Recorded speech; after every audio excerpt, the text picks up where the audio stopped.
اللہ الرحمن الرحیم ولا شیء منها يلحقه لجزئه لعدم الجزء له فلحوق بعضها لا بد ان يكون لذاته قطعا للتسلسل في المبدأ فلحوق البعض الآخر ان كان لذاته فهو المطلوب وان كان لغيره نتكلم في ذلك الغير حتى ينتهي الى ذاته قطعا للتسلسل في المبدأ وَلِأَنَّهُ يَلْزَمُ اسْتِكْمَالُهُ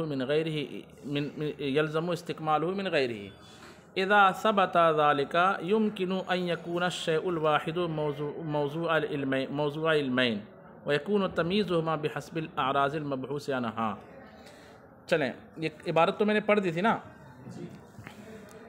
پہلے یہاں تک جو میں نے عبارت پڑھی اس میں وہ یہ سمجھانا چاہ رہے ہیں کہ ایک ہی چیز کے اعراض ذاتیہ مختلف انواع کے ہو سکتے ہیں، ٹھیک ہے۔ جیسے سمجھانے کے لیے کہا کہ واحد حقیقی کے جو اوصاف ہیں وہ کچھ اوصاف وہ ہیں جو کیا ہے، حقیقی ہے، کچھ اوصاف وہ ہیں جو اضافی ہے، کچھ اوصاف وہ ہیں جو ایجابی ہے، کچھ اوصاف وہ ہیں جو سلبی ہے۔ یہ چار طرح کی حیثیت سے واحد حقیقی پر اوصاف جو ہے لاحق ہوتے ہیں۔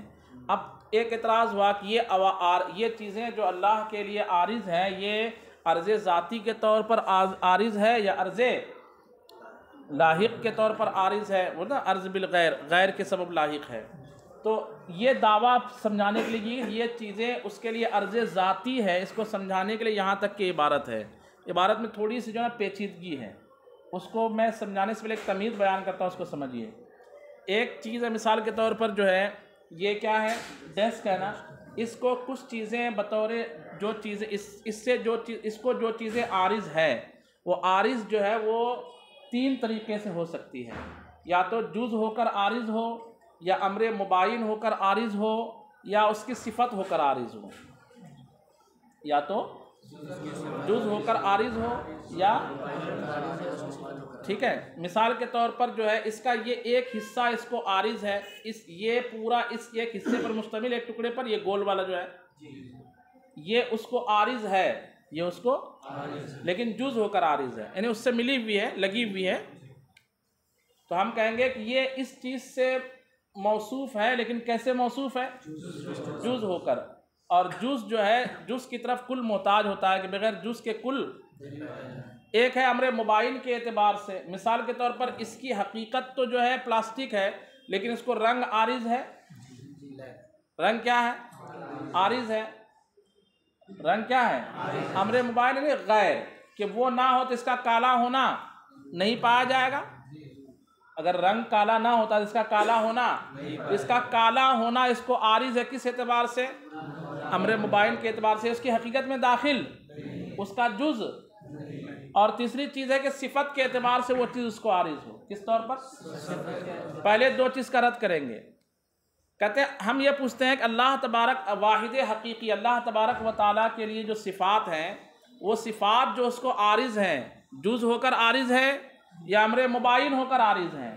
تو کہا جز ہو کر عارض نہیں ہو سکتا۔ اللہ کے لیے اللہ کی صفات جو عارض ہے یہ عرض جو ہے جز ہو کر کے نہیں ہو سکتا۔ جز ہو کر کریں گے تو اللہ کا جو ہے متجزی ہونا لازم آئے گا، حالانکہ اللہ بسیط ہے، اللہ کیا ہے؟ اللہ کا مرکب ہونا لازم آئے گا، اور اللہ کیا ہے؟ بولیے، کیونکہ اجزاء مانیں گے تو پھر جسم بھی ماننا پڑے گا، اور اللہ جسم نہیں ہے، تو جز ہو کر وہ چیزیں عارض نہیں ہیں۔ تو امر مباین کے طور پر عارض ہے کیا؟ تو امر مباین کی طرف شے محتاج ہوتی ہے، امر مباین کی طرف شے کیا ہوتی ہے؟ محتاج ہوتی ہے۔ جیسے مثال کے طور پر میں لباس کی صفت سے میں ملبوس ہوں، میں کیا ہوں؟ لباس کے اعتبار سے، اور لباس میرا غیر ہے، میرا مباین ہے، تو میں لباس کا محتاج ہو کر کے ملبوس ہوں نا، کہ بغیر لباس کے ملبوس ہوں، تو لباس میرا امر مباین ہے، تو میرا ملبوس ہونا یہ جو صفت مجھے عارض ہے کس طور پر عارض ہے؟ امر، تو اس کا میں محتاج ہوں۔ میں مکان میں ہوں تو میرا مکان میں ہونے کی جو صفت ہے یہ امر غیر کے اعتبار سے ہے کہ میں مکان کا کیا ہوں؟ محتاج ہوں۔ تو اگر اللہ کی صفات اللہ کے لیے عارض و امر مباین کے اعتبار سے تو گویا کہ اللہ کا کمال ہونا، اللہ کا مکمل ہونا یا اللہ تبارک و تعالیٰ کا صفات کمال سے متصف ہونا، یہ محتاج ہو جائے گا کس کا؟ غیر کا۔ کیا ہو جائے، کس کا ہو جائے گا؟ تو امر مباین کے اعتبار سے بھی اس صفت کو اللہ کے لیے عارض نہیں مان سکتے ہیں۔ اب پتہ چل رہا ہے کہ اللہ کے لیے ان صفات کو عارض مانے بطور صفت ذاتی کے، کس کے؟ بطور۔ تو پھر ہم یہ پوچھیں گے کہ یہ صفت جو یہ صفت ہم ماننا چاہ رہے ہیں اللہ کے لیے، یہ صفت اللہ کو عارض ہے تین طریقے سے، یا تو جز ہونے کے اعتبار سے، یا امر مباین کے اعتبار سے، یا صفت کے اعتبار سے۔ یہ تینوں چیزیں غیر ہوتی ہے، یہ ذاتی عرض نہیں کہلائے گی۔ کیا کہلائے گی؟ عرضی عرض کہلائے گی۔ کیا کہلائے گی؟ عرضی عرض اور ذاتی سمجھ رہے ہیں نا؟ ایک چیز جو کسی چیز کو لاحق ہو بطور ذات کے، یہ عرض ذاتی ہے، اور ایک چیز جو کسی چیز کو لاحق ہو بطور عرض کے، یعنی یا تو وہ عرض یا تو جز ہو، وہ عرض یا تو امر مباین ہو، یا عرض وہ کیا ہو؟ صفت ہو۔ اس طور پر تو عرض عرضی ہو جائے گا۔ ہم یہاں یہ ثابت کرنا چاہتے ہیں کہ ایک چیز کے عوارض ذاتیہ مختلف ہو سکتے ہیں۔ ہم نے کہا اللہ کے لیے ایک صفت ہے، صفت سلبی، ایک ایجابی، ایک حقیقی، ایک اضافی۔ یہ چار چیزیں ہیں، چار عوارض، اور یہ چاروں دعویٰ یہ ہمارا کہ عرض ذاتی ہے، عوارض ذاتیہ ہے، عوارض عرضیہ نہیں ہے، کیونکہ عوارض عرضیہ مانیں گے تو عرضیہ یا تو جز کے اعتبار سے، یا امر مباین کے اعتبار سے، یا تو پھر ہم یہ پوچھیں گے کہ یہ صفت جو اللہ کو عارض ہے وہ کس اعتبار سے؟ یا تو جز کے اعتبار سے تو یہ باطل، یا عرض مباین کے اعتبار سے تو یہ بھی کیا؟ یا صفت کے اعتبار سے۔ پھر واپس ہوگا کہ یہ صفت پھر کیسے اللہ کو عارض ہے؟ پہلے یہاں یہ صفت سے بات چلی تھی، یہ صفت اللہ کو یا تو عارض ہے بطور جز کے، یا بطور جز کے اللہ بسیط ہے، بطور امر مباین کے، کیونکہ امر مباین کے طور پر مانیں گے تو اللہ کا غیر سے کمال ہونا لازم آئے گا، کہ اللہ غیر کے سبب جو ہے کمال والا ہے، ٹھیک ہے؟ تو استکمال بالغیر لازم آئے گا، احتیاج الی الغیر لازم آئے گا۔ کیا لازم آئے گا؟ استکمال بالغیر، سمجھ رہے بات کو؟ غیر کی سبب سے مکمل ہونا لازم آئے گا، یا احتیاج الی الغیر لازم آئے گا، اس امر مباین کی طرف اللہ محتاج ہے، یہ لازم آئے گا۔ تو ہم کہیں گے یہ صفت اللہ کو نہ تو جز کی وجہ سے لائق ہے، نہ تو اور نہ تو صفت کی وجہ سے۔ اگر صفت کی آپ کہو گے کہ ان تینوں میں سے جو ہے صفت کی وجہ سے لائق ہے، تو ہم پوچھیں گے کہ یہ صفت پھر اللہ کو یہ صفت کی وجہ سے لائق ہے۔ ہم پوچھیں گے پھر یہ صفت اللہ کو کس طور پر عارض ہے، تو وہاں وہی تین باتیں ہوں گی، یا تو امر مباین کے طور پر، جز کے طور پر، امر مباین کے طور پر، یا ایک اور تیسری صفت ماننی پڑے گی، دونوں باطل تیسری صفت کی وجہ سے۔ تو پھر یہ صفت کس طور پر اللہ کو عارض ہے، پھر وہاں تین باتیں آئے گی۔ تو یہ صفت موقوف ہو جائے گی اس پر، اور یہ صفت موقوف ہو جائے گی، اس کو کہا جاتا ہے تسلسل فی المبدا۔ یہ سلسلہ کیا رہے گا؟ موقوف علیہ میں تسلسل چلتا رہے گا کہ وہ صفت اللہ کو عارض ہے اس صفت کی وجہ سے، اور یہ صفت اللہ کو عارض ہے اس صفت کی وجہ سے، پھر یہ صفت اللہ کو عارض ہے اور پھر وہ صفت اللہ کو عارض ہے۔ یہ سلسلہ کیا ہوتا رہے گا؟ تسلسل فی المبدا لازم آئے گا۔ تو خلاصہ یہ ہے کہ عرض عارضی اگر مانیں گے، کیا مانیں گے؟ عرض عارضی، تو یا تو جز کے طور پر ماننا پڑے گا، یا احتیاج الی الغیر ماننا پڑے گا، یا تسلسل فی المبدا ماننا پڑے گا، اور یہ تینوں چیزیں باطل ہے۔ تو خلاصہ یہ ہے کہ ان صفات کا عرض عارضی ہونا بھی کیا ہے؟ تو ماننا پڑے گا کہ یہ صفات اللہ کے لیے کیا ہے؟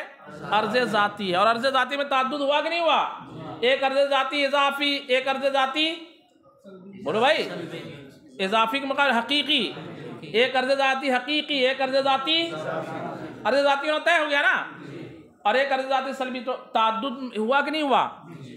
عرض ذاتی میں کیا ہوا؟ تعدد ہوا، عرض ذاتی میں تعدد ہوا، یہی سمجھانا چاہ رہے ہیں۔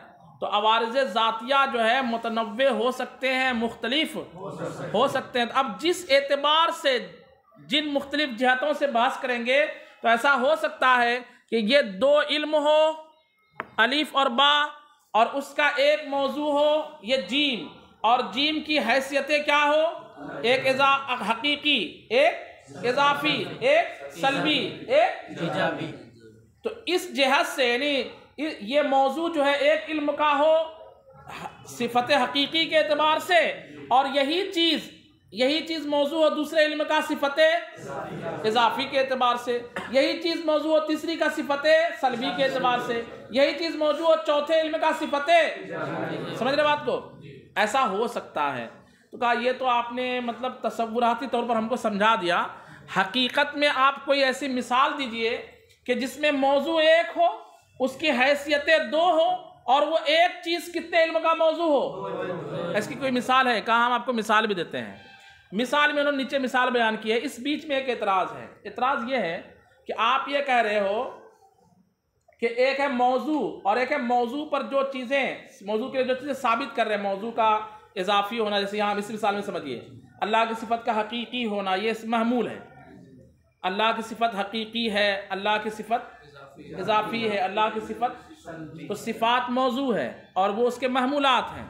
تو محمولات کے اختلاف سے آپ موضوع کا اختلاف مان رہے ہیں اور اس موضوع مان رہے ہیں، اور موضوع جو ہے وہ دو علم کا مان رہے ہیں۔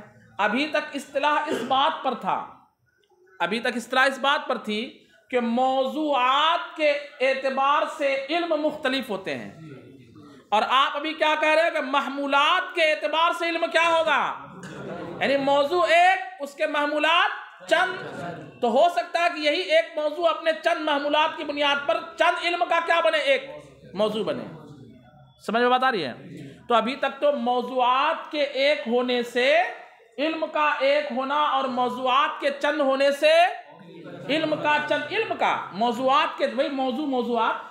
ابھی تک تو اصطلاح اس بات پر تھی کہ موضوع ایک تو اس کا علم بھی، اور موضوع چند تو موضوعات کے اختلاف اور اتحاد سے اس کے علوم کا مختلف اور متحد ہونا، یہ اس پر اصطلاح تھا۔ ابھی آپ نے ایک نئی اصطلاح ڈال لی، تو کہا کہ جب آپ یہ اصطلاح رکھ سکتے ہو اپنے طور پر کہ موضوع ایک، علم ایک، موضوع مختلف، تو ہم یہ اصطلاح کیوں نہیں رکھ سکتے کہ ایک موضوع کے محمولات چند ہو، تو وہ چند علم کا کیا ہو سکتے ہیں، وہ چند علم ہو سکتے ہیں، وہ چند علم یعنی محمولات کے اختلاف سے چند علم ہو سکتا ہے، اگرچہ موضوع کیا ہو، اگرچہ موضوع ایک ہو، یہ کیوں نہیں ہو سکتا؟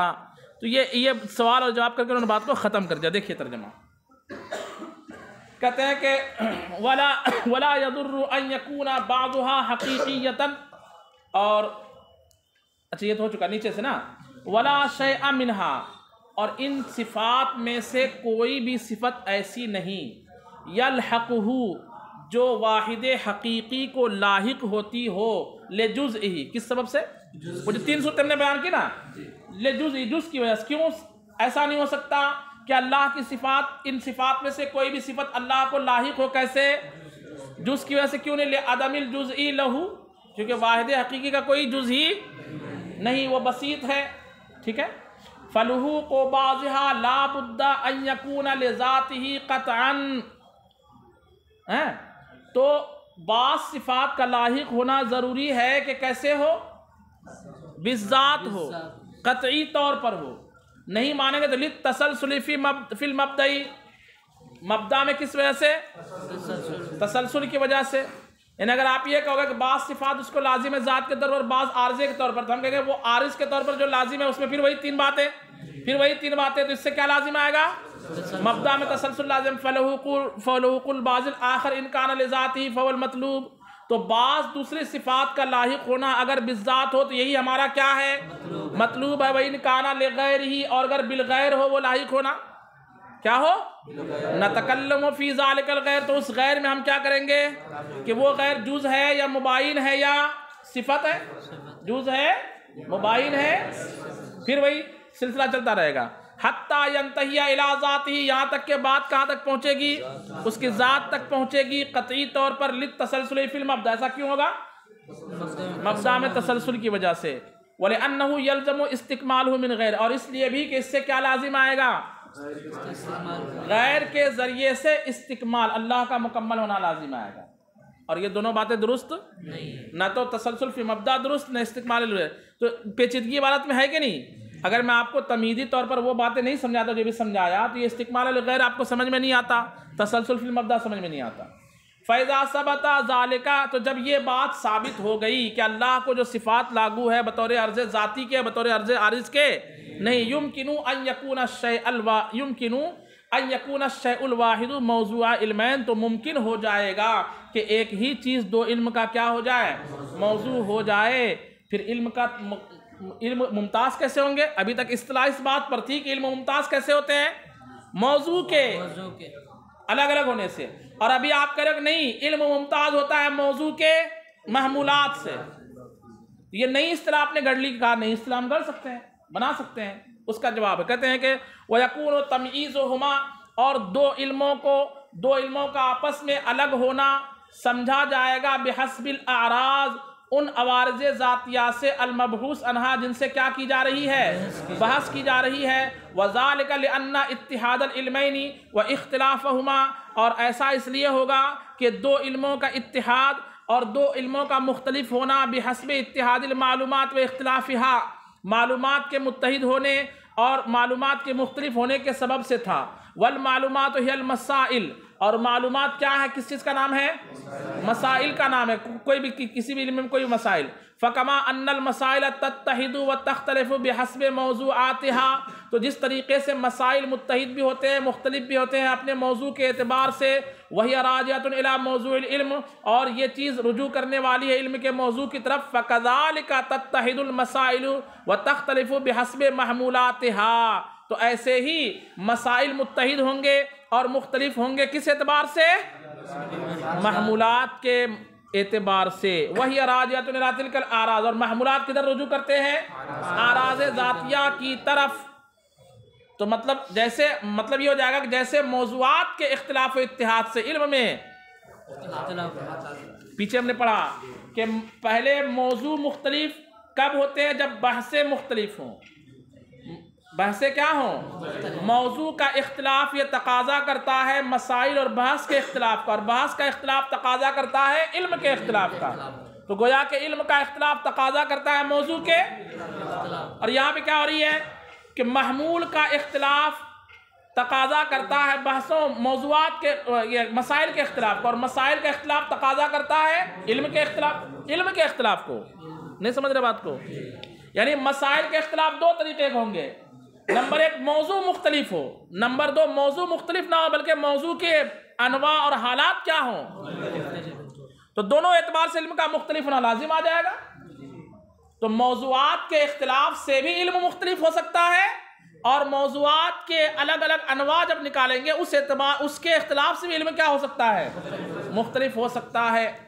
وَإِنْ أُرِيدَ أَنَّ الْإِصْطِلَاحَ جَرَى، اور اگر یہ ارادہ لیا جائے کہ اصطلاح جاری ہے بِأَنَّ الْمَوْضُوعَ مُعْتَبَرٌ فِي ذَلِكَ لَلْمَحْمُولِ، کہ اس میں اعتبار کس چیز کا صرف کیا جاتا ہے؟ موضوع کا، نہ کہ یعنی علم کے متحد ہونے مختلف ہونے میں صرف کس چیز کا اعتبار کیا جاتا ہے؟ محمول کے متحد مختلف ہونے کا. اور آپ کریں کہ نہیں محمول ایک ہی چیز رہے گا، علم کیا ہو جائے گا؟ مختلف ہو جائے گا. یہ تو نئی بات آپ کریں، نئی اصطلاح کر رہے ہیں. تو جواب دے رہے ہیں فلا مشاحۃ فی ذالک، جس میں کوئی پرابلم نہیں ہے، کوئی خرابی نہیں ہے. الا ان قولہم، اس طریقے پر، یہ مثال دے کے سمجھا، اس طریقے پر کہ مصطلحین کا کہنا، کیا کہنا؟ مصطلحین کا کہنا ان موضوع الہیئۃ اجسام العالم، کہ علم ہیئت کا موضوع اجسام عالم ہے. من حیث لہا شکل، کس حیثیت سے؟ اس حیثیت کہ اس کی شکل کون سی؟ ٹرینگل میں ہے، مربع میں ہے، مثلث میں ہے، گول دائرے میں ہے نا، اس طرح شکلوں کے ذریعے سے. وموضوع علم السماء والعالم من الطبعی، اور علم طبعی کی ایک قسم علم سما اور علم عالم کا موضوع اجسام، وہاں بھی کیا ہے؟ اجسامی ہے، اجسام العالم، وہاں بھی موضوع، اس علم کا موضوع بھی کیا ہے؟ اجسام عالم ہے. من حیث لہا طبیعت، کس اعتبار سے؟ طبیعت کے اعتبار سے. یہ کہنا قول، ایسی بات ہے بأن موضوعہا واحد، کہ گویا کہ دونوں کا موضوع کیا ہے؟ دو علم ہے. ایک ہے علم ہیئت، ایک ہے علم، اور ایک ہے علم السماء والعالم. علم السماء، دونوں علم کا موضوع وہ لوگ بیان کرتے ہیں کہ کیا ہے؟ اجسام عالم ہے، اجسام عالم. لیکن حیثیت کیا کر دے رہے ہیں؟ اجسام عالم اس اعتبار سے کہ کس کی کیا شکل ہے. یہ ٹیبل ہے، یہ کس شکل میں ہے؟ اور یہ امامہ ہے کس شکل میں؟ انسانی بدن کس شکل میں ہے؟ انسان کی آنکھ کس شکل میں ہے؟ اس اعتبار سے علم حیات میں بحث کی جاتی ہے. اور علم سما میں اجسام عالم سے بحث کی جاتی ہے اس کی طبیعت کے اعتبار سے. کس اعتبار سے؟ اس کی طبیعت کے اعتبار سے کہ اس میں پھٹن ہے یا نہیں ہے، آسمان میں پٹن ممکن ہے یا نہیں ہے، وہ نرم ہے کہ گرم ہے، اب وہ ایک چیز کون کس کو گھیرے ہوئے کون کس کو گھیرے ہوئے نہیں ہے، اور اس کی اصل کیا ہے، اس کی اصل کیا نہیں ہے. اس اعتبار سے عالم سما اور علم عالم اس کو کہا جاتا ہے علم السماء والعالم. کیا کہا جاتا ہے؟ یہ طبعیات جو فلسفہ میں ایک بحث ہے، طبعیات، اس کی ایک فصل ہے علم السماء. اس کی ایک فصل کیا ہے؟ علم السماء کا موضوع بھی کیا ہے؟ اجسام عالم. اور علم حیات کا موضوع بھی کیا ہے؟ لیکن حیثیت کیا ہو رہی دونوں جگہ؟ اجسام عالم شکل کے اعتبار سے علم حیات کا موضوع ہے، اور اجسام عالم طبیعت کے اعتبار سے علم سماء کا موضوع ہے. لیکن اختلافہما باختلاف المحمول، لیکن یہاں دونوں علم کا اختلاف کیسے ہو رہا ہے؟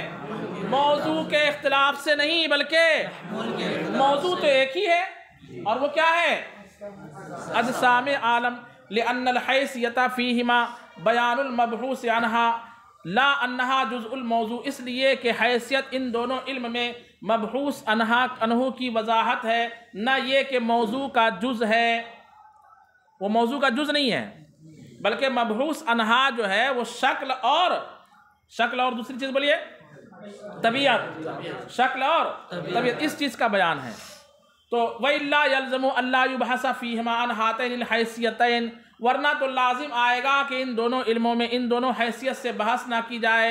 بل اما يلحقهما لهاتين الحیثیتین، بلکہ اس سے بحث کی جائے جو ان دونوں حیثیتوں کو لاحق ہوتی ہے، حالانکہ ان دونوں حیثیت ہی سے ڈائریکٹ اس علم میں کیا کی جاتی ہے، نہ کہ ان سے لاحق ہونے والی چیزوں سے بحث کی جاتی ہے. والواقع خلاف ذالک، اور واقعہ اس کے خلاف ہے، وہ یہ ہے کہ ان دونوں چیزوں سے حیثیت سے بحث کی جاتی ہے، حیثیتوں کے حالات سے بحث نہیں کی جاتی ہے. واللہ عالم کہہ کر بیان کیا کہ پتہ نہیں میری تحقیق صحیح ہے یا جو تحقیق چلی آ رہی ہے وہی تحقیق صحیح ہے. خلاصہ یہ نکلا، آپ کو یاد رکھنے والی بات یہ ہے کہ ایک موضوع چند چیزوں کے لیے موضوع، چند علوم کے لیے موضوع ہو سکتی ہے عند المصنف، ٹھیک ہے، اور عام مصطلحین کے نزدیک ایک ہی چیز چند علوم کے لیے موضوع نہیں ہو سکتی ہے. ایک مثال انہوں نے بیان کی ہے کہ ایک ہی موضوع ہے لیکن وہ کتنے علوم کے لیے موضوع ہے، اور وہ ہے اجسام عالم. کیا ہے؟ اجسام عالم ایک موضوع ہے، اور یہ اس چیز سے بحث کی جاتی ہے، اس کے حالات سے بحث کی جاتی ہے دو علم میں. نمبر ایک علم حیات میں، نمبر دو علم السماء میں. علم حیات میں بحث کی جاتی ہے اجسام عالم سے اس اعتبار سے کہ اس کی شکلیں کیا ہیں، اور علم السماء میں بحث کی جاتی ہے اجسام عالم سے کس اعتبار سے؟ اس کی طبیعت کے اعتبار سے. صلو علی الحبیب.